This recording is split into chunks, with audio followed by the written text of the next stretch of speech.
Blue Lock is fucking fire. So if y'all not seeing this anime, y'all need to, because it's blowing up, and I feel like it's gonna blow up more as the the years go by and stuff like that, because they got a pretty good amount to still adapt from the manga, and it's doing a very good job adapting the manga as well. Like the art style, and bro, like the art, don't even get me mention the art style, because the art style is fucking sick.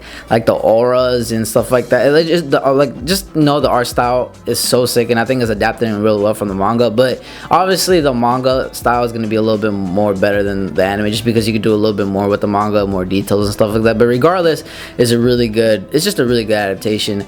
And what I feel like is different compared to other sports series, because I have seen a couple, not a lot, but I feel like I've seen a couple, a decent amount, especially the basketball ones, Kuroko no Basket, Hajime no Ippo, what's Slam Dunk, Running in the Wind. So I've seen a pretty decent amount of sports series, but I feel like what stands out this one compared to others, especially team-based sports, is that this one the method and the way it goes about it, it attacks more individualism and egoism more than teamwork, which is really cool and something different that brings to the genre of sports, because most sports are related to like teamwork. You have to pass the ball, but in this show it just throws that all out the window. It's more like, fuck y'all, I'm gonna do this for myself, not just for myself or for my team. But it just goes a different way about it, which I really like, and gives like a different taste and flavor to the genre, because it's something unique, and it just that's what makes it stand out to me, at least. And I feel like others as well. They're like, sometimes you need to be a ball hog, sometimes you need to be that, you have to have that dog, and you like, you know what, I'm gonna take over the game, not just for me but for the game, and I'm gonna show who I really am.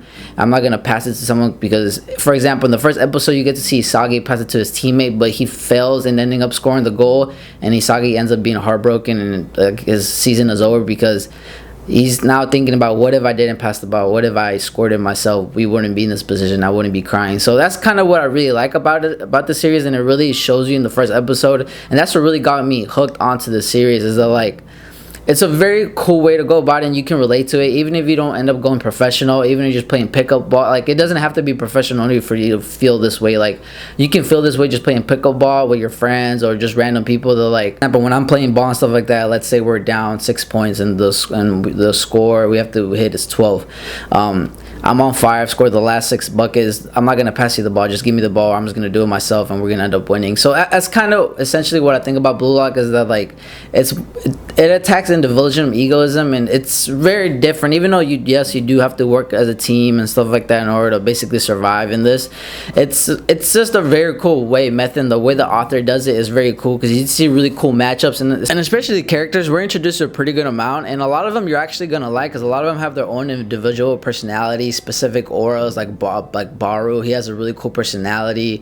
This dude that looks like Ichigo, basically doing side mission, playing soccer, I love him. I love Nagi, I love Bachida. Like, there's a lot of cool characters you get to meet throughout the show goes and stuff like that. And I'm not gonna try to spoil too much, but you get to meet even way badass characters than the ones that we're introduced to at the very beginning. So like, as the story goes, you're gonna see the progression of Isagi and stuff like that. And what I also really like about this series too, is that like, every game feels like a life and death scenario. And yes, it can come off as edgy as time, but I think that's what stands out about it, and that's what I really like about it, especially the art style. You can really feel the characters, and that like, every game is a win or die situation. That's what I really like, because not every game is just a whatever game. Like, every game fucking matters, and even the practice and stuff like that, it just feels like a life and death scenario. Like, if you do not win, your dreams are basically crushed, and you will never be able to play soccer again. Even though, you know, you can still play soccer, you just can't play at a professional rank. You know what I'm saying? It's just a very cool way to go about it, and that's what the show really tries to tell you, that like, it's a life and death scenario, and Isagi has to basically come out on top out of 300 strikers.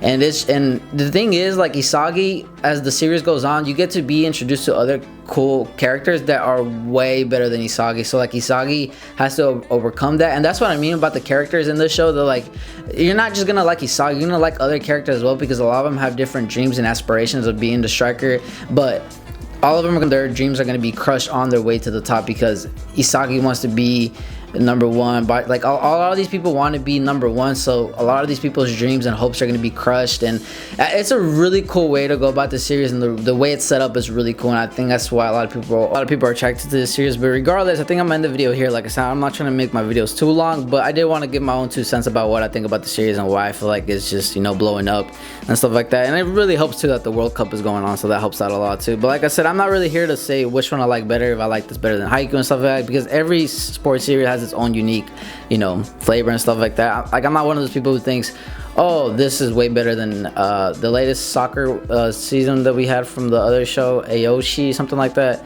I'm not here to say this blows away the other one or anything like that. Every sports, that one's more realistic. This one's more, I mean, this one's kind of realistic, but it just feels more shonen-esque, and that's what I really like about it.